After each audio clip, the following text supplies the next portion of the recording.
Good evening and welcome. Chris Upton in the house, and we're on time. Spot on, 9 seconds. We've got 8 people in the house: Karen Evans, Noel Murray, Denver Skinner, Jeff Harroway, Graham Allison, Christopher, and Steve Pace. We've got the same regulars, haven't we? And they're coming in now. Kate is in the house as well. Tonight we have a special guest all the way from Leicester. I'm going to introduce him as one of our Corleone trainers, recommended by myself, taught the Corleone way, out there peddling the Corleone way. And like a lot of the people in the group will actually know who we're talking about here. So without ado, welcome to Gary Marriott. Hello, Chris. Hello, everyone else. There you go. Look at that. We never had a problem like the Germans did last week, where we had echo and oversound and lost contact with the Germans.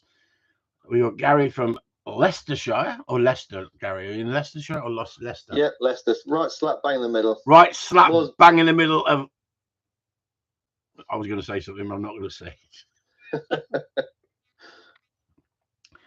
There you go then. So, Denver, Steve, my new pup did 5 retrieve outside for the first time and still wanted more. Problem is, I am... No problem. I'm really chuffed. There you go. How about that? So, good evening, Gary. And would you like to introduce yourself? Yeah, I'm Gary Marriott, as you've just said, from Leicester. I've known you for about 6+ years. We've met in Scotland that long weekend. That was really good.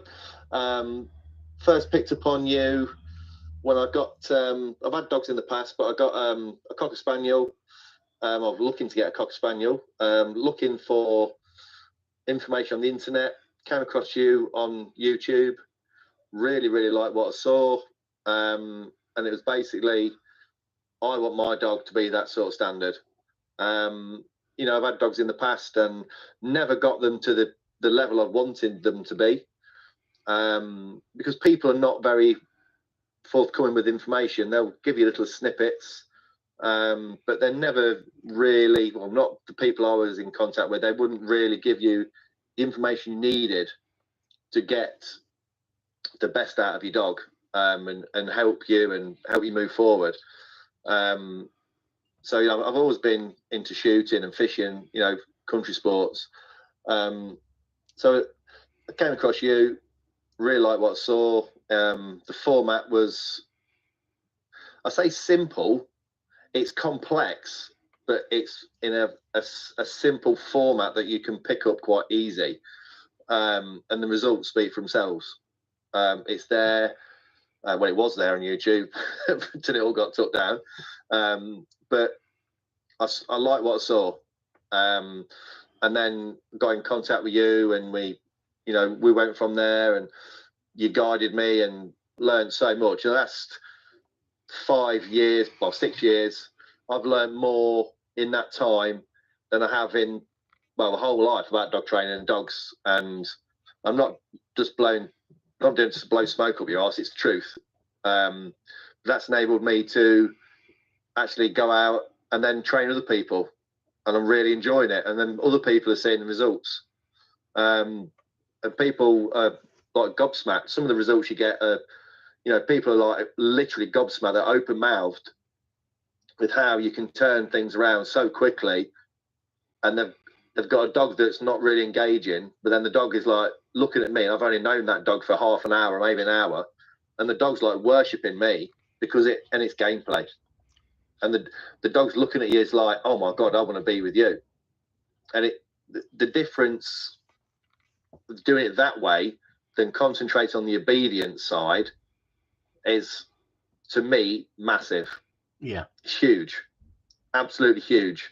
I mean, you can have, and you've seen it, and people in the group have seen it. You go on shoots, or you see other people training, or other websites, or the Facebook groups, and you see people training, and you see how other people do it. And then, I'm not knocking them, but you see the results they get, and you see the end result of the dogs, and so many of them are just, they've got a very obedient dog, but it's very, very flat and it's very, very boring. So I've got, this dog will run out and it'll get that retrieve at 40 yards. But some of them, I'm not exaggerating, you'd be probably better off walking out and getting it yourself. It's that slow. Yeah. Which is disappointing, really, because you've took the spirit out of the dog. Yeah. We're just going to break into an advert for a minute, because we do nothing but trying to make money on this site. It's all about making money. It's not about training people or helping people. It's all about making money. So I'd just like to endorse Charlie Tango 1. He says, hi, Gary. He's in the house. I just would like you to explain to people why Gary and Charlie Tango 1 are friends, and what does he purchase from Charlie Tango 1? Excellent leather gear. Bondage. Make of that what you will. Makes amazing gimp masks. No, his leather leads, training vests, just long lines, biathane stuff. It's all quality stuff. People who come to me for training, obviously doing long line work, we're doing loose leash walking. So I've got, as we call it, Ray's Magic Lead. Yeah. It's just quality stuff, and it's going to last you a lifetime. And I've passed Ray's number on to, I don't know how many people, but it's an awful lot. Yeah. An awful lot of people. Yeah. And they're so happy with the stuff. I mean, he made me a leather training vest. Yeah. And it's got my initials on it. I didn't ask him for that, but he's put my initials on it, and it's an absolute cracking bit of kit. Last you for the rest of your life, wouldn't it? Last you for the rest of your life. But you can get these canvas ones, they're like 90 quid, 100 quid. And they rip within 2 years, yeah. Yeah, but this is leather. It's a little bit more than double the price, but it's never going to wear out. No. I don't think it. I mean, I've worn mine. They actually get better with age. Yeah. Bit like Ray, really. Gets better with age. It's a fine vintage. So we also have Julian Leeds in the house. So why has Julian been very helpful for the group? Well, Julian actually contacted me last night. Freaking nuts he is. Yeah, well, he's the squirrel skin man. He's the man. Yep. They are little works of art. They are, aren't they? They are. I don't know how he actually makes them, to be fair. They are absolutely immaculately stitched. So he's got the squirrel skins. He's obviously skinned them. He's preserved the skin. And then he's wrapped them around whatever. I don't know. I've not gone into the inside. They've not fallen apart. But they're absolutely great bits of kit. Yeah. Obviously, you can't buy them. You have to be gifted them. Yeah. Through you. But they are. I don't know what it is, but they do really, really work. And dogs, well, those videos I sent you the other day, that guy who came to me for training, his dog was like snubbing a ball and other things, but that squirrel skin did not want to let go of it, did it? No. But isn't it funny that we got two guys in the group that absolutely are quality craftsmen when it comes to what they do? That's really brilliant for the group, isn't it? Yeah, 100%. Professor Borak's trade secrets. There you go, trade secrets. See. So, one of the things I wanted to ask you, Gary, have you been seeing this shit about absolute dogs, whatever you call it? Yes, I have. I think it's everywhere, isn't it? I'm very glad that it's come about. I think it highlights the industry. Things. The industry. Yeah, 100%. They've been portraying themselves for many, many years as the leading light in this force-free, positive-only movement. And then we're all doing this for the dogs, and there's is it Tom, the guy? He's like, oh yes, I'm a vet and I'm doing this, and they've got so many companies like with the treats, the calming treats. So basically drugging your dog, and then they're doing all this games for this, games for that solves absolutely everything on the planet. We've got a game for that. We've got a game for that. And you can subscribe to this, and they're charging, decent amount of money. They've got God knows how many people following them, but they're making millions of pounds. Yeah, they're supposed to be worth. They were supposed to be worth £2 million, and yet I would imagine more. To be fair, and yet they're not satisfied with what they've got, are they? They want more, and the breeding that they've done is just absolute slaughter to the dog industry, isn't it? Really, they've shit on the dog industry because they're promoting this kind, soft method of gentleness and gameplay and be silly with your dog. Don't we talk about discipline? Don't we talk about gameplay? Gameplay is so important. We say that gameplay is like 80-90% of our training, isn't it? And yet, at least, yeah. And yet that percentage of discipline they want to dismiss to try and make themselves look better people. I have never, ever in all the years of breeding, Gary, said I'm doing this for a living, breeding dogs. I've done it because I want to keep the lines going that I've always had and keep a few from there of the litter myself over the years. But I've never got into puppy farming, and yet so many people do because it's part and parcel of I want to make money. I want to make money. That's what our group is not about. We don't sell squirrel skins. You have to earn them, and we earn them by putting up little bits of competition for members, but we don't sell them. I'd love to be able to sell them if we could get non-stop access to them, but the work that Julian puts into them, he asks nothing for it. How could I make that a commercial interest for myself when Julian does it for nothing? Because I've asked him, can I give you something for them? And he says no. He does it for the group. That's what this group is about, isn't it? It's not about just making money. We've all got to earn a living. Monetary gain. We've got to earn a living, don't we? But it's not about turnover, as much turnover as possible. It's about quality. When someone comes to you, Gary, how long do you spend with them? On average. Depends on what. Sorry? On average. A few hours. Right. So do you charge them by the hour? It depends. If I've got a dog in for board and train, and then they come to me to pick the dog up, sure, and they'll spend the whole day with me, I don't charge them a penny for that. Sure. But then if they come to me for training, if they're here for like 2 hours, I'll charge them for 2 hours of training. But I've got a couple coming up from Dorset. They've booked me for the whole day of Sunday and Monday. Lovely. So we'll see how it goes, and I'll just give them a rounded down fee. Really, I don't charge them per hour as such. Yeah. So when you bring them in, if you have somebody in for an hour, or they're there for an hour and a half, do you charge them for sitting down talking with you? No, I don't either. I charge them for the actual training. So they might be here for 2 hours. Yeah. And they might have an hour of training. I'll charge them for the hour of training. I don't charge them for when they arrive, because if they arrive, we'll have a cup of tea or whatever and have a chat. Yeah. I don't charge them for that. I don't charge them for my time. I charge them for the training. That's it. And I think that's important with our group, that our members that are being promoted by myself, they do not turn people over, because if I heard that, I'd be devastated, because at the end of the day, it's trust in the group, isn't it? And at the end of the day, you've got to be paid for your session, for your training session. And if you take all day, you charge a daily rate. And I don't charge an hourly rate right through the day, because it would be so expensive for people. But the money is irrelevant to me, other than I've got to earn a living. If I had £2 million, trust me, I'd be doing these lessons for nothing. I'd be doing the lessons for nothing for a reason. Because by putting the lessons up alone sells yourself, that keeps you busy. And I make money on Patreon. You don't make money on Patreon. You make money by teaching people, don't you? Yeah. And that's important, because you've got to start somewhere.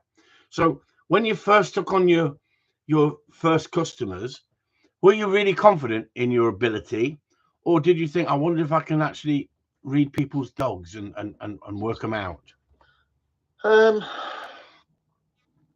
That's a good question. I would say I'm quite a confident person anyway. Yeah, I agree. And I wouldn't want to sell myself. If I didn't feel confident, I wouldn't put myself out there. If I didn't think I could get results, I wouldn't think, oh yeah, I'm all this, I'm all that.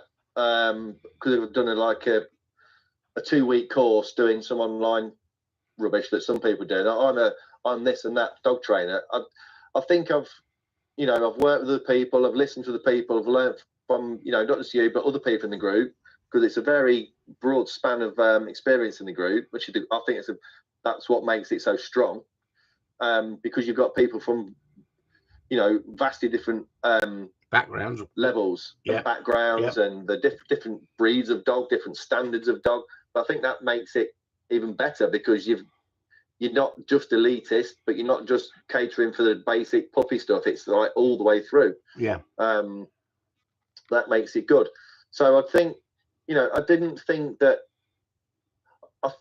before I put myself out there, I thought I'd gained enough knowledge to be able to put myself out there. But I would say every dog, I think you learn something. Yeah, without fail. And one of the hardest dogs I had, I spoke to you about her. She was the softest dog, lovely dog. I would have her all day long. She's lovely, lovely little black bitch. But she was the softest dog in the world, but so much ability. She was a joy to train, but so frustrating, because she'd been to another trainer, and I don't know what he'd done, but she was absolutely scared stiff to leave your side. Yeah. She just sat there and just stared at you. I don't move. I don't move. And she came to me for 5 weeks. And it took me nearly 3 weeks to get her to go 20 yards away from me. That's the whole point about this. That's a brilliant point you've mentioned. Steve Pace says, and he's one of our trainers as well, who we represent Corleone Gundogs, but reaches out to help people. It's hard. It's harder working with a person sometimes. Do you agree? Working out the person sometimes. Yeah, because you don't know, you know, their perception. You know, you can put some videos out there and think, oh, I like that. But then you tell them how you've got there. I mean, if people contact me, I always make sure that they know that I'm not a force-free, positive-only trainer. Because I make sure they understand. I say it's nearly all gameplay, but I do use corrections. So why is that, Gary? Why is that? Why do you do that? Why don't you just take the money off them? Why do you? Because that would be dishonest, wouldn't it? Because no, but why do you? That's not true. Not about honesty, but why do you do it? Why? Because that's the way of training I believe in. Yeah. Because I know it gets results. Yeah. And I'm honest in the way I train. Because I don't want people to waste their money, and I don't want to waste my time. Time is too short for me. If someone comes to me with the attitude that they wanted to be positive and positive only, I'm not interested, because I know it doesn't work. There's no such thing.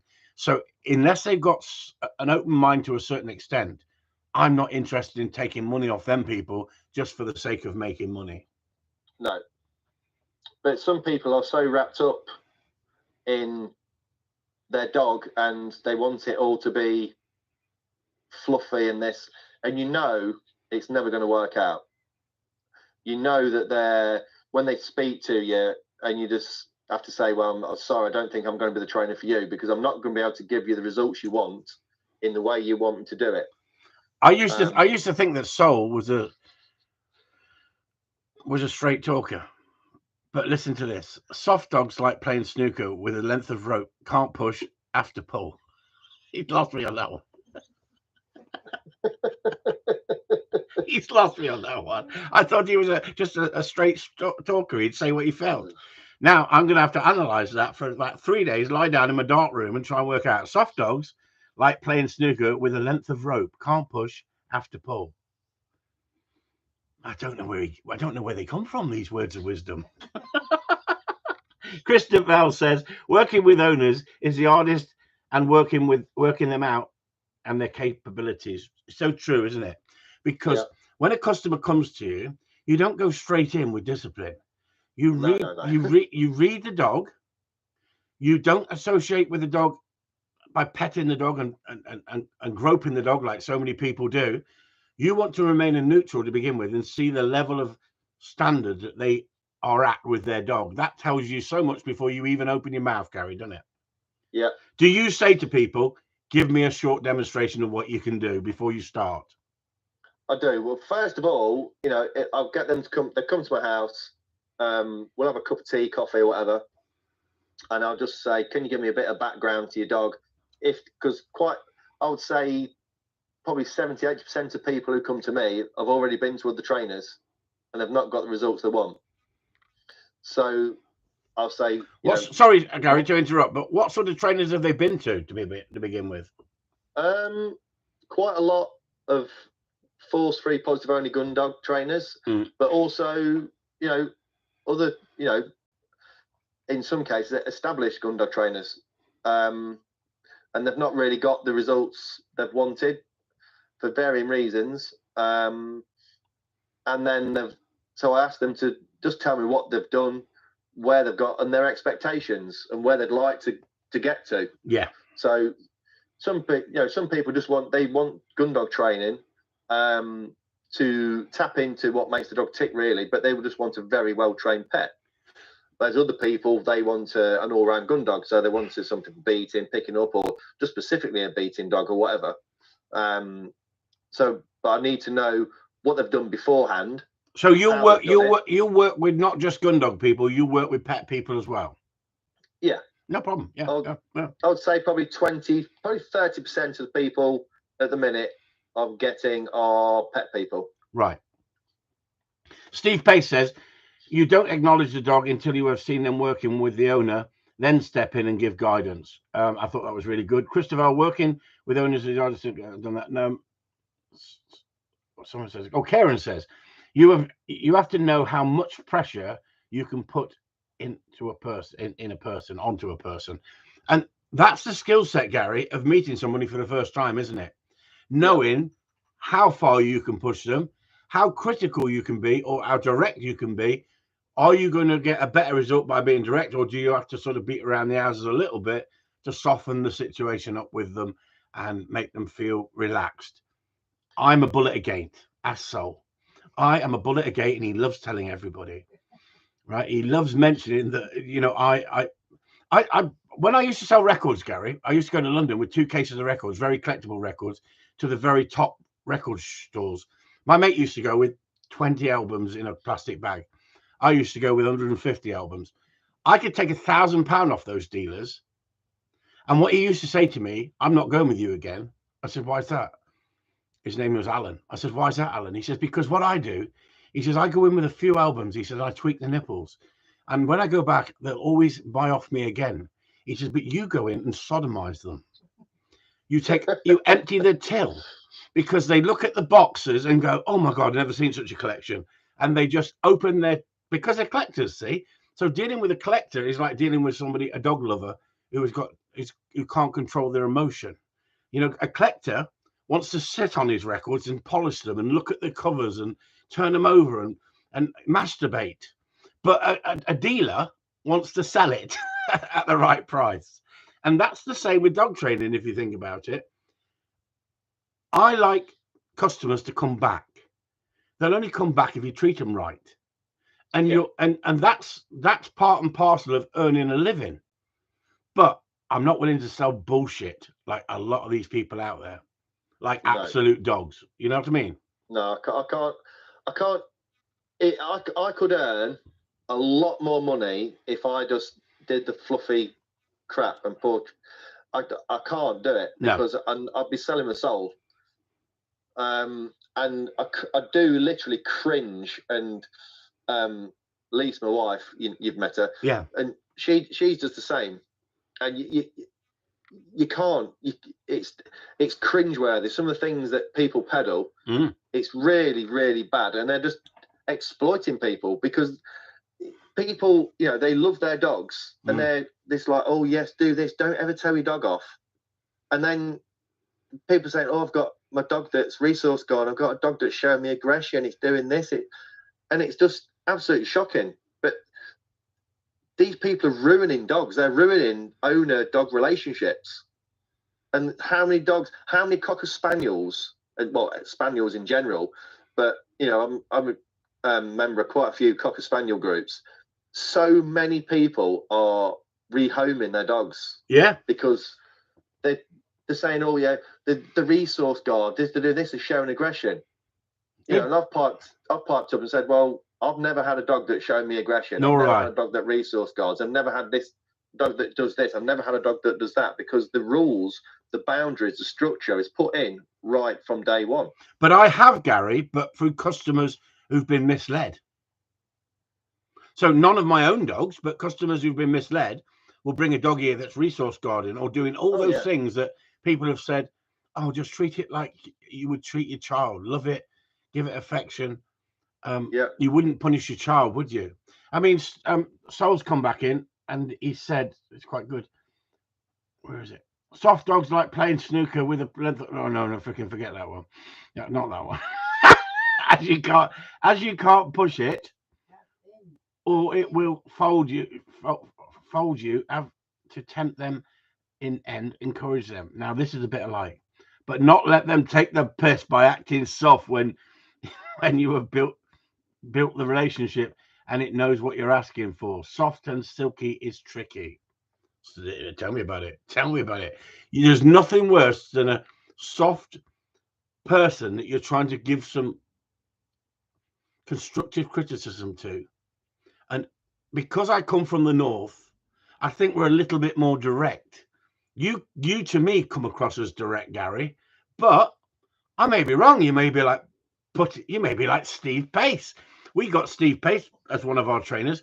He is such a lovely, jubbly chap, isn't he? He's so considerate and kind and diplomatic. Sue says, and Sol says things as well about him. Soft, Sol says, soft. I don't think he's as soft as you think. Steve, I don't think he is. He doesn't come across to me as soft. No, he don't come across to me as soft. He just knows how to work people. He knows each individual has got to be just molded the same as a dog, isn't it? Exactly the same as that dog. Not one person. Look, lovely soft hands, he says. Look, that's what Steve's got. Lovely soft hands. But I think it's wonderful that we've got autistic people, we've got negative people, we've got positive people in the group. And the thing is, the group tried to gel together to help each other. And that's the important thing about the Corleone way, isn't it? Definitely. I think the group itself works so well because it's so diverse. Like I said earlier, you've got such a broad mix. Yeah. And you've got your regulars, but I think you've got such a broad mix and people are feeding off all of that. I mean, I've learned off lots of different people. Do you know what Steve Pace just said? Thanks very much, but don't piss me off. That's exactly what I worked Steve out as. Yeah. Because I'm a good reader of people. And pie until you cross him. Yeah, exactly. Yeah. That's how you should be. That's how I like to be. If you're nice to me, I'll be even nicer back to you. And that's exactly what Karen's just said. He says people from all walks of life and capable with all capabilities. Exactly. I've met mega rich people with unbelievable amount of wealth, right? Absolutely fantastic people. But I've also met mega rich people who are complete and utter arseholes. And same as the other end of the scale, somebody with absolutely nothing that appreciates you for every little bit of information you give, every bit of advice, and they learn from it. And then you get, they're just on there looking to criticize. And when you put your head above the parapet, you're going to be shot at. You have to accept that when you're on the media. But what I like about you, Gary, is you've got the gift of the gab. But the difference is, I know you can train a dog because you've shown it, you've proved it, and that's why I'm promoting you. Not because you've got the gift of the gab, but because you can actually come across really well with customers. I've watched those videos, but you've also shown it with your own dogs, but you haven't done it in 5 minutes. It's not a 5-minute wonder, is it? It's taken you a while, but you just get better and better. But do you follow? You can tell me completely the truth. It's not going to offend me in any way. Is it because you're of the standard you are because you followed the Corleone way and you took your time to learn? Or is it that you looked at other people and you've learned from other people? I look at other people. Yeah. I would say probably 85-90% or higher I've taken from you, but I do try and incorporate some other bits and bobs that I've seen other people do. Yeah. But the Corleone way it's I won't say magic. It's not magic. That just makes it sound like unbelievable. But it's a system that works, and it's proven, and everyone in the group who follows it is getting the results. And that's the thing. And the results are there for people to see. It's not smoke and mirrors. Yeah. If people join the group, you see all of it. You see the blood, you see the snot, but you see all the bloody honey at the end as well. But this isn't just a blow smoke up my arse video, a live feed, is it? It's literally you saying it the way you see it. Yeah. No, people who know me would know that I'm not like that. Listen to this, look. Listen to this. David Smart says, "Hi, Chris. I've recently moved back to Scotland and been told my cocker won't be allowed to shoot on a shoot because it isn't a trials dog. How do you deal with that attitude?" Poor old David. I've never heard such shit, David. I mean, if that's the case, that's disgraceful. Absolutely disgraceful, David. Because most shoots just want a well-schooled dog that can do the job. And if it's coming down to we only want trial dogs, then I wouldn't even bother with that shoot, honestly. I mean, absolute joke. What a stupid attitude. They're just elitist. Yeah. I mean, I work my dogs, you know, beating, picking up and whatnot. And I've told you this story before, Chris. You know, I work on big shoots, small shoots, but on a big commercial shoot 2 years ago, there was a lady there. First time I've met her, she asked me if I'd met the Queen. I said no. And she was saying, you know, I trial and I've got a field trial champion and blah, blah, blah. And she's all this and she's all that. And she's got a team of 4 Labradors, black labs. And I'm standing there. I'm on the picking up team. I've got 1 Cocker Spaniel. There was a few snigs in the car park. And this lady was next to me. She was nice enough. She was a bit up herself, but she was nice. She was friendly enough. She just bit up herself. And what do you think? What do you think the sniggers were for, Gary? Because I was standing there with 1 dog, and everyone else had got like 3, 4, 5, 6 dogs, and I've got 1 cocker. But I'd been invited there because I've made friends with a person, and then they invited me. So stood next to this. Do you know, Gary? That's the difference between you and me. If they were sniggering at me when I had one cocker, I would have dropped my zip, got me old John out, and gone. I got 2 cockers now. That would have broke the ice. Fancy that. That would have broke the ice. Anyway, so she was next to me in the picking up line. So we got a field each. I think I've got 2 or maybe 3 guns in front of me. And it was like quite a big day, probably 300-400 bird day. So there's lots of birds in front of me that have been shot. So the whistle's gone. Bracken, you know, you've met him. So he's trained the Corleone way. He's sat in front of me, not on the lead. He's marked multiple birds down. I've probably got 20, probably 30 birds in front of me. So it's just whistle's gone. Get out, straight back. Give me the birds. Get out. I've not lined him up. This lady, she's next to me. She's got 4 labs. She's having to line up every one of her dogs for every bird. Seen it, mate. And then if you did let them run free, they just run around like headless chickens. Seen it. Yeah. And I've just gone, get out. Yeah. Get out. Get out. And I've picked all my birds. And hang on, Gary. Sorry to interrupt, but why? Why have you just gone, get out, get out, get out? Because you've taught them to mark. You've taught your dog to mark. He's gone straight out. Yep. And you've seen the videos, haven't you, of my dog? Yeah. He's working. He's just straight out. I don't have to guide him. A couple of times, obviously, it's a blind or something. But 99 times out of 100, he's straight out. He'll mark so many birds down. He's straight out, straight back, straight out, straight back. So I've picked my birds. I've got 2 carriers full of birds. And I said to her, do you want a hand? Oh, no. I think we've got this. But, you know, she was quite condescending. She was pleasant enough.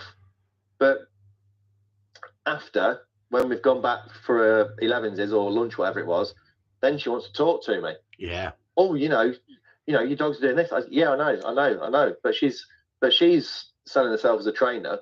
Well, I think, I wouldn't want my dogs doing that, because my dogs, I've got 1 dog that's doing the job of your 4.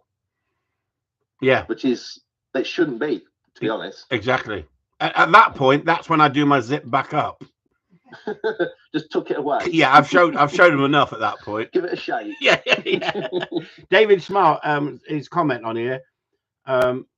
Soul says, if oh, if they only allow trial dogs who are doing brambles and runners, yeah, exactly. I've seen it all.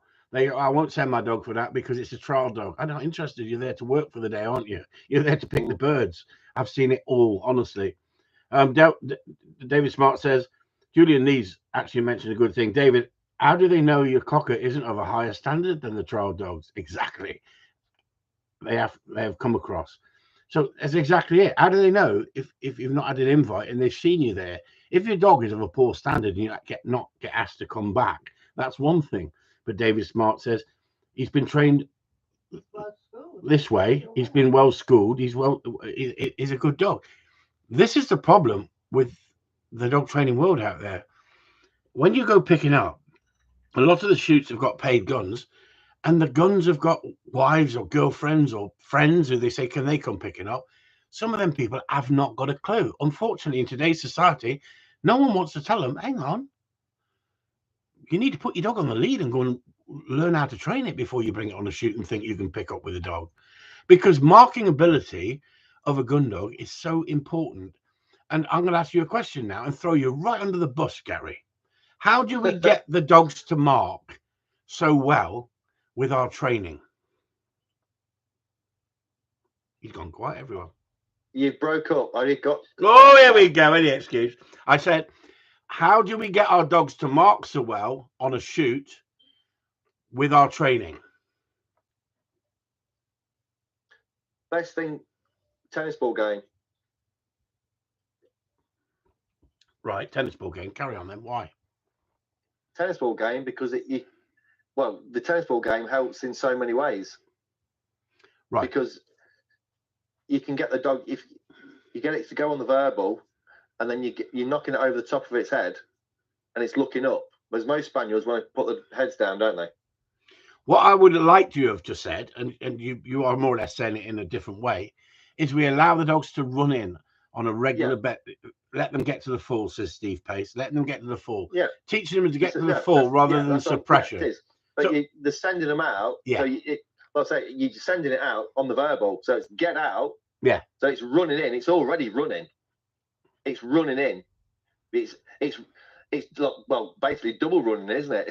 It's not even seen where it's going. It's get out. It's gone. Yeah. And then you're banging it over the top. But it's getting to that fall every time. Because it's not having to handle it onto it. It's there. It's there. It's there all the time. Brilliant. So this is a real important question. Do you think by allowing our dogs to run in that we lack the control of the steadiness once we actually teach them what we want them to do? Definitely not. Exactly. Mate. I mean, you've seen videos of my dogs. I've got, my dogs will sit in front of me, and I've got birds, dead birds, but I've got birds that have they've not been hit, they've been left by the guns, and they're landing, they're just walking around, and the dogs will stand there or just sit there. Yeah. And when the whistle goes, and they'll go and get the dead ones. Or if there's a runner during the drive and it's safe to do so, I can look at my dogs and I'll see which one's seen it or both of them. If they've seen it, I'll say, Bracken, get out. And he's gone. And he'll go and get that runner, bring it back. And I can tell you this, David Smart, if you train a dog to the Corleone way and you train it to a good standard, I haven't seen your dog, but you train it to good standard, I can guarantee keepers will tell you down here in the Cornwall and in Devon, where I've picked up over the years, they will tell you they do not want a trial dog on their shoot. They're freaking useless. They want a working dog, a dog that marks, gets to the fall, and you've got a pile of birds at the end of the drive. That's what we're looking for. That's what the keeper's looking for. He's not interested in all this line the dog up at the end of the drive and send the dog and it's running around like an headless chicken. They want to move on to the next drive. They want those birds in the bag as quick as possible, but without disturbing the guns. That's the real world we live in. And anybody who tells you we only want trial people, I dismiss as an idiot. Simple as that. Find another shoot. Find another shoot, my darling wife said in the background. That shoot's probably just for elitist people. And if you looked at the standard of the dogs, because even people who try, I mean, the top trial dogs are amazing dogs. No one's knocking them. Yep. There's lots of people who think they are. I do try them. I'm a trialer. And their dogs are not of a good standard. Yeah. Yeah. And I've seen it. Yeah. And I see it every year, different shoots. You know, people turn up, oh, I do trialing. And you look at the stand of the dog when they're actually working, you think, well, you've never won one, have you? I have I'm nothing. not saying my dogs are good enough for trialing. I'm not saying that. That's not really my cup of tea. But when the first thing they say is, I do trialing, and that's their introduction, and you think, okay. And then you see the dogs and you think, well, yeah, maybe. But back to that scenario, you can soon sort them out when they go, you know, I do trialing. I said, well, I got a 9-inch penis, but do you really need to know? And then you wonder why I don't get asked back. I can't imagine why. I'm like somebody with Tourette's. I'm just too direct, aren't I? Fuck off. Birds at £60 plus VAT need picking, and that's the job that you were there to do. Exactly, Steve. That's why they put up with my sense of humour and my commitment to doing the job on the shoots when I was picking up captain. And I didn't take prisoners. I said it the way it was. If they didn't like it, move on to another shoot. There's plenty of shoots. At the end of the day, you don't walk onto a shoot telling everybody what they're doing wrong. But when you walk onto a shoot and you see that nothing is being done right, I'd move on to another shoot. I wouldn't even contemplate worrying about it because life's too short. At the end of the day, we all like to train our dog, but I like an all-rounder.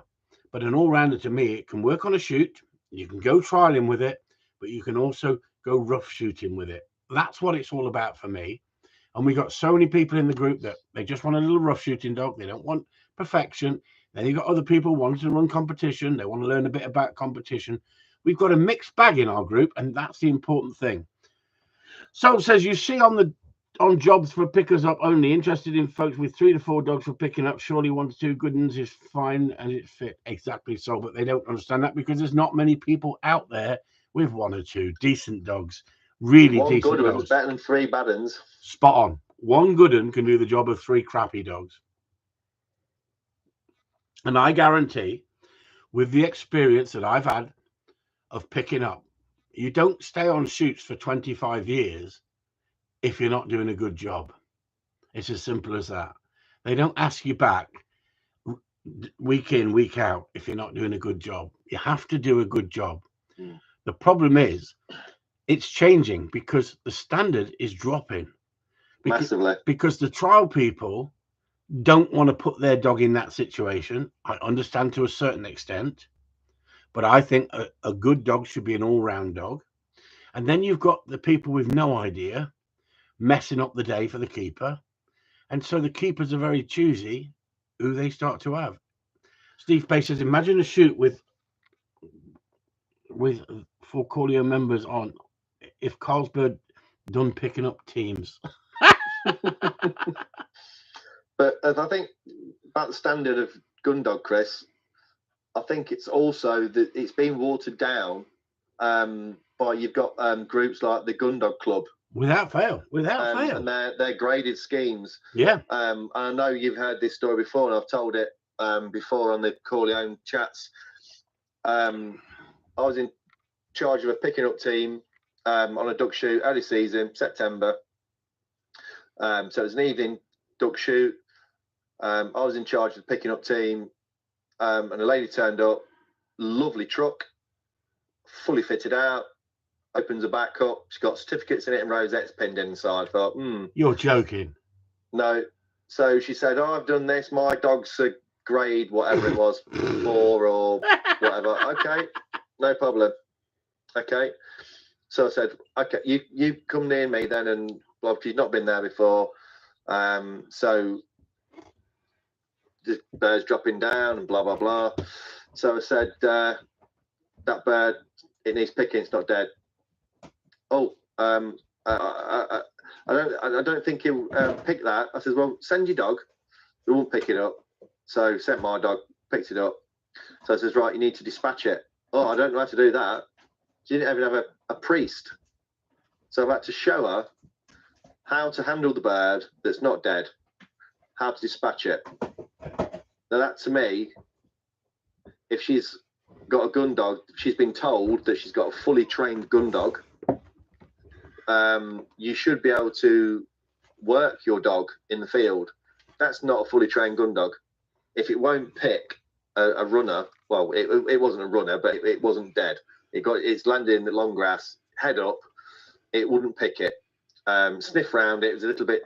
It backed off it a bit, and she had to call it back because it wouldn't pick it. And she didn't know how to dispatch a bird. That to me is not teaching people what a gun dog is. Exactly.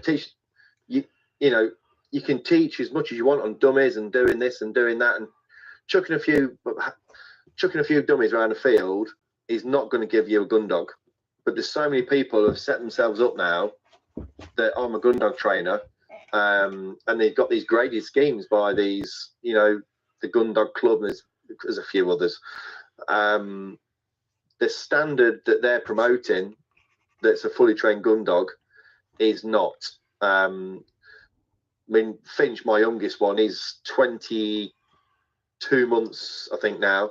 And I inquired about doing the grade 5, which is the highest level for the Gun Dog Club for the Spaniels. And it was, you have to hunt them for 5 minutes on 2 different sets of ground. Then you have to do a 30-yard blind and a 40-yard scene retrieve. Yeah.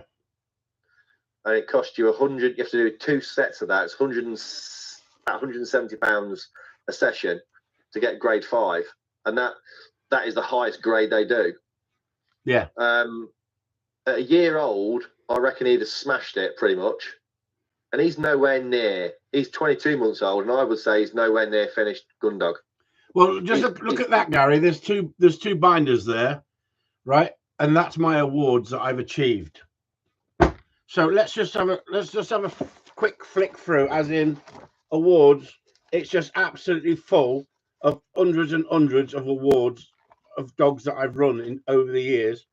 Sorry, you won't see them if you're flicking up back to front, but every one of them's got, the files have got awards after awards, winning awards, tests as well as trial, right through. I mean, literally, it's that thick, look, on both files, right? So, without blowing my own trumpet, the best dogs I've had for picking up are not field trial award winners, because I trained them for picking up. But the dogs that I won competition for all picked up as well. So isn't that a statement in itself from somebody who's achieved success in the trial world? Is telling you, just because you've got trial awards does not mean your dog is a good picking up dog. How many people tell you the truth? Not many. There's lots of people out there who are very successful gun dog trainers who don't tell you the truth of how they train either. Exactly. Spot on. I think there's too many of that. There's too much of that going on. And I think, and we know why, it's because they don't want to fall out of the kennel club, because the kennel club have got the force-free positive only, works for every dog in every situation in the world, when we all know it doesn't, and they know it doesn't. And the reason that they peddle that is because it sells. And my God, does it sell? But don't you think though, Gary, the statement you just made about the woman turning up with rosettes and cups in the back of the car of certificates is an absolute joke. If you're good at what you do you need to really boast that much? Or do you need to sort of... I don't blame her. No, I don't. No. I blame the people who she's been training with who have told her that. Yeah, but why? It's like Ian Oakenshaw turning up with a freaking coach full of awards. What he's achieved is absolutely unbelievable. It's phenomenal what he's done, yeah. But he's trial obsessed. That doesn't mean he doesn't go picking up with his dogs. But you've got people going, I don't go picking up. I want to protect my dog. I don't do this. I don't do that. I've been told not to do this. There's good trainers. There's bad trainers. But anybody who turns up on a shoot with rosettes and cups, something freaking wrong with their head, Gary. I'm sorry. Well, yeah, but if they don't know any better, I think there's so many people, and I think it's like a lifestyle thing. They think that, they get the big house and move to the country, they're going to get a Labrador or whatever, they're going to get a gun dog. And I think they buy into this lifestyle, and then they want a dog and then they're told that this dog is a fully trained gun dog when it isn't, because all it's done is picked a few dummies up in a field. But the thing is, with keepers, for instance, down here, where I've picked up on these big estates down here in Cornwall, we've trialled all these estates. And so the keepers know me as a trial person, but they know me as a guy who goes out there picking up and runs a picking up team to a very high standard because he knows what the keepers want. Yeah. And that's the difference. It's not like I'm an elitist because I've won competition with X number of dogs and here's all my certificates. I'm telling you, I've had better dogs that haven't won nothing in competition as picking up dogs than some of the competition dogs that I've won with. But all the dogs I've had, whether they're competition dogs or not competition dogs, have been in the picking up line. But do you protect them? I've never protected them, but I've never let them run riot. Do you let your dog run riot, Gary? Nope. Exactly. And you don't trial. That's why you haven't got a dog that's freaking doing you all the time, because these people where the keeper says, let your dog go at the end of the drive, and the dogs are just running around like headless chickens, ain't learning nothing, are they? Other than I don't need to listen to the handler. Well, you see it if you go on these shoots, because one of the small shoots, it's literally a mile from my house. I mean, that's why I do a lot of my training, because he lets me use the ground for training. How come you live in the middle of Leicester and you're only a mile from the shoots? Bloody it's literally well, I'm just lucky. It's in the next village. It's only one of them. Some of them are 60 mile away that I go to, but others are only like 20 miles. That's not the Leicester I'm used to, the city centre. I'm not in the city centre. I'm about 7 miles from the city centre. Oh, here we go. See, right in the middle. No, it's just our lad went to Leicestershire, but I'm not. Yeah, Leicestershire. Here we go. Yeah, my lad in the middle of the city. Our lad went to Coventry University. That's Leicester. Was it Coventry or Leicester? He went to Coventry. Very similar to Leicester, wasn't it? Just up the road. Just up the M69, that is. Yeah. David Forrest come back. What do you mean by protecting a dog? Not putting the dog in a situation where it's starting to think for itself, David. Unfortunately, a lot of trial people don't want a dog thinking for itself. They want it handler reliant. And unfortunately, when you're picking up with a dog, we tap into the natural ability of the dog, because like Keith Erlandson used to say to me, I let the dog do the hunting and I do the shooting. And it's so true. It's so basic. It's so true. When I've watched Gary work his dogs, it's like poetry in motion. He stands back. He's not got the dog on the lead. The dog's in front of him. He's like a conductor with an orchestra. He's watching what's happening and he tells the dog when to go. The dog goes when told. Off the lead, steady, goes when told. Then he'll send the other dog. No fighting when they're coming back. They'll listen. It's wonderful to watch. And guess what, everyone? I've won all those certificates I've showed you. But Gary has trained those two dogs as good as I could train them. How about that? And he hasn't been trialing. It's not all about trialing. It's about horses for courses, doing the job you want to do with your dog. David said, that's good. I marvel at my dog's intelligence. Well done. That's high class shoot. That's a high class shoot. If the dog only gets let go at the end. Is that right? That's a high class shoot. If a dog only gets let go at the end. I don't agree. Do you agree with that, Gary? Do you send your dog during the drive?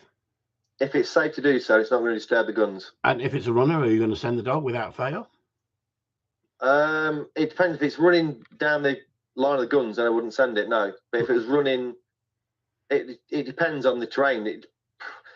I don't know. It's a bit of an open question, isn't it? It would depend on the day, and it would depend on the conditions and the terrain. I don't think it is an open question. I think it's etiquette. We have a care of duty, and if a bird has been shot during the drive, and you can send your dog without disturbing the guns, it's a no game. You've just Yeah, got to send your 100%, yeah. dog. But I've He's seen, not going to. Yeah, I totally agree with that. But if he's running down the line of guns, then I wouldn't send it. but I have seen competition dogs not sent during the drive because they won't get sent during the drive on a trial. So they don't want the dog to break or run in. So they don't want to encourage that. Well, the keeper wants that bird in the bag because if you allow the runner to carry on, that's going to be difficult to pick. Sol's on about sarcasm. You've lost me. Isn't sarcasm. All right. All right, it's sarcasm. Sorry, Sol. Sometimes you get me. I'm dyslexic, and sometimes you get me. I'm all for sarcasm, as it in the whole mob is constantly on the go from the first shoot. I listened to someone years ago who said literally to gain the steadiness with your dog, keep it on the lead. How does that gain steadiness with your dog by keeping it on the lead? A lot of people do that. To gain steadiness, you want the dog off the lead, sitting next to you. I think most people do keep on the leads when pick it up. I've seen most people do it. Especially women. Oh, especially women, Susan said in the background. We're not saying that. That's sexism, Susan. We're not saying that, Susan. Is that sarcasm or sexism? Or the truth? The friggin' truth. Oh, honestly, if I said that, they'd be pinning needles into their doll. Only saying the truth. A lot of women keep their dogs on the lead, and they actually say. Oh, she's frigging on one now. Hold on, everyone. She's on one, Stevie. Steve said, well said, Sue. Oh, here we freaking go. Here we go. So anyway, everyone, have you enjoyed this evening? I would like you to ask any questions you like. Ask either of one of us any questions you like. You've always listened to me rambling on in the background. So let Gary answer the questions, shall we? Let Gary finish with answer the question. I've thoroughly enjoyed this evening.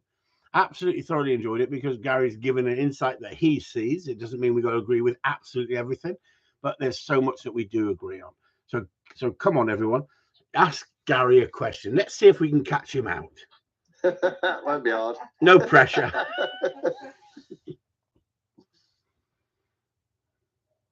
Gary, my dog's got no nose, someone says here. How does he smell? Terrible. Ah, he sussed it. Come on, then. Ask the questions. You're not putting him under pressure.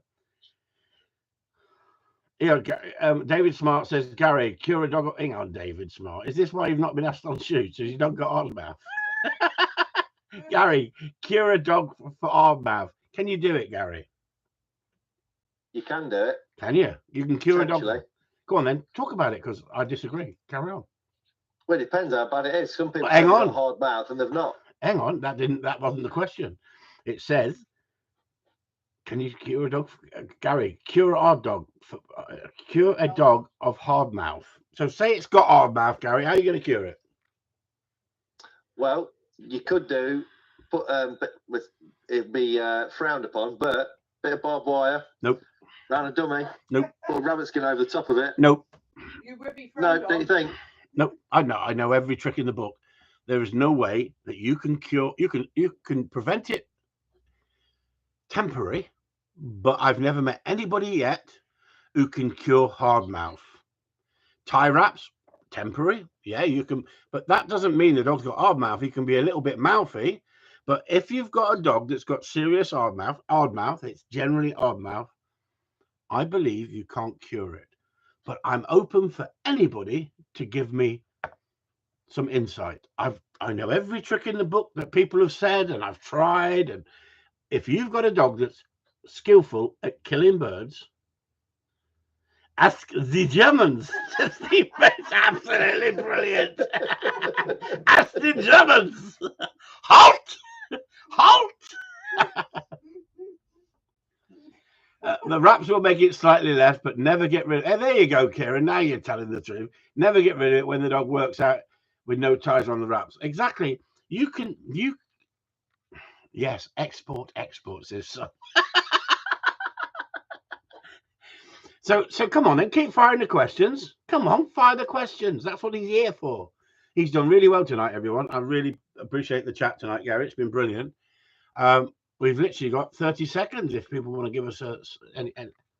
Come on, chop. Nigel Hard Morton. mouth is standard here. Oh, you're watching it? No, it's not standard. It's mandatory. Julian Lee says, brilliant chat tonight. Gary, you can see these. I didn't realise you could see them after I was reading them out. I thought you didn't have that on, but brilliant. I thoroughly enjoyed it tonight, Gary. Really thoroughly enjoyed it. It's been a pleasure talking to you. It's been a gas. And I knew before we even started it was going to be a good evening, because I knew the way you come across to me and the way we've known each other over the years. I knew it would be a good buzz for people. And because of last week and the amount of good feedback we had from Nigel, not from Nigel, but people saying thank you about Nigel and the chat we had, I thought it would be nice. Next week, we're doing Dr. Soul. Is he still here? Are we, Soul? Are you coming into next week, Soul? Come on. Steve says, Gary, Come on, it's only satire. David says, enjoyed this. Thank you very much. And Steve said, Gary, will you always have cockers or change to another breed? I've had labs in the past, but I think they're quite boring. I would have cockers or springers. But I think they can do so much. They can do the job of a lab pretty much.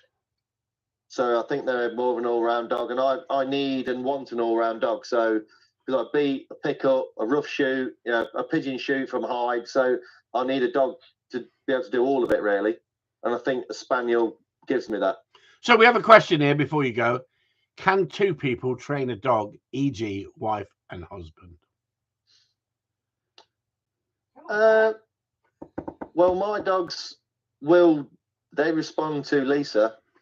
She doesn't actually work them, but if we're doing training, she will be working them this year because she wants to. So we're going to get her to work Finch, the younger one. But she's shown that she can train them, and she actually loves it and gets involved in it. Isn't that lovely? Isn't that lovely?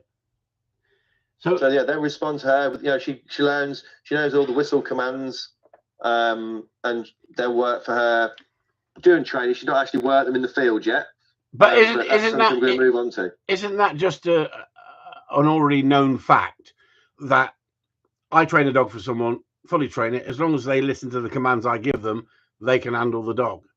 They then need to know the finer points of working the dog in certain situations. But literally the question was, can two people train a dog, e.g. wife and husband? I say no. And do you know why? Because women don't think like blokes. And blokes don't think like women. And you can create confusion. Argumentative confusion, trust me. I've been there, seen it, read the book. Don't shout at me. Don't tell me what to do. I know what I'm doing. Tara says the relationship between them may differ. That's it. The relationship may differ. I agree 100%. That doesn't mean that the wife can't take the dog out and work the dog, as long as she's got the information and the knowledge that the husband's put into the dog, or she's put into the dog. It doesn't matter who puts the information in, as long as it's the same information. If the information is the same, it's like the universal language, isn't it? Do you agree? Yeah, but it's the same if you take a dog in for board and train. Like you said, if you pass that knowledge on, so the commands are the same. Like if I've took a dog in for board and train, I want that the person, when they come to pick it up, I want them to spend the day with me, and we'll go through everything. And then if it does go wrong for them, they'll try and iron out a few little wrinkles here and there. But the question was, and that I'm not being picky, it was, can husband and wife train a dog together or whatever, rather than can the wife work the dog once you've trained it. It has to be a joint thing, but you have to be on the same card, don't you? I think it's better off having one person train it. Yeah, I agree. And then pass on that knowledge. Yeah. I mean, when me and Lisa go out, if we're just walking the dogs, we've got to a country park, go out for something to eat or something.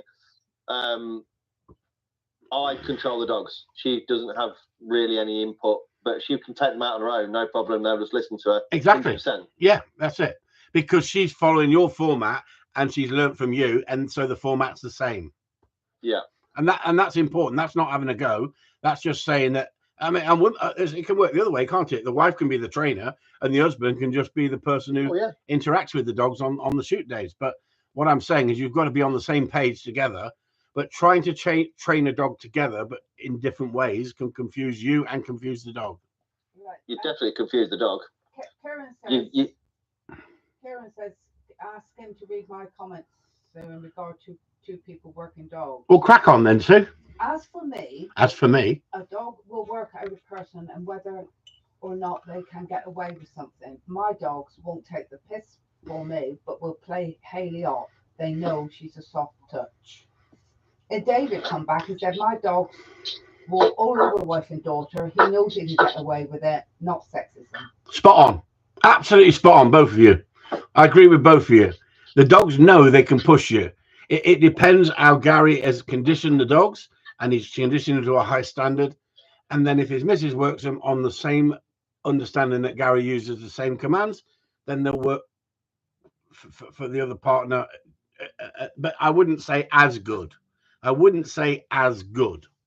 But that doesn't mean that you couldn't take a trained dog. The same as if you bought a trained dog from me and you work with it for a few weeks when you got it home, you could take it on a shoot. And as long as you're replicating what I've shown you, the dog's going to work exactly to that level, because the dog hasn't got the capacity to go, you don't know what you're talking about. But dogs have got the capacity to work out the weaker link. There's the difference. Tara said it needs consistency. But he also said, my wife shit herself when I was ill and she took out my Springer. She's never had such a driven dog. Good one. Was it Corleone way? Anyway, we've got over. So thank you so much, Gary. Really enjoyed that. Hope you've enjoyed it, mate. Yeah, I've enjoyed it as well. That's brilliant, mate. That's brilliant. So thanks everyone for joining in tonight. Anytime. And it's been a buzz. Thank you, everyone. Thanks, all. Chris Upton signing off. Gary signing off. Cheers, then. Good night. Bye-bye. Can you hear me, Gary? I can, yeah. There's just you and me in the house, I think, at the moment. That was freaking useless, Gary. You were absolutely freaking useless. What the freaking... That was brilliant, mate. Brilliant. Lovely. Yeah, absolutely brilliant. I think everybody heard that anyway.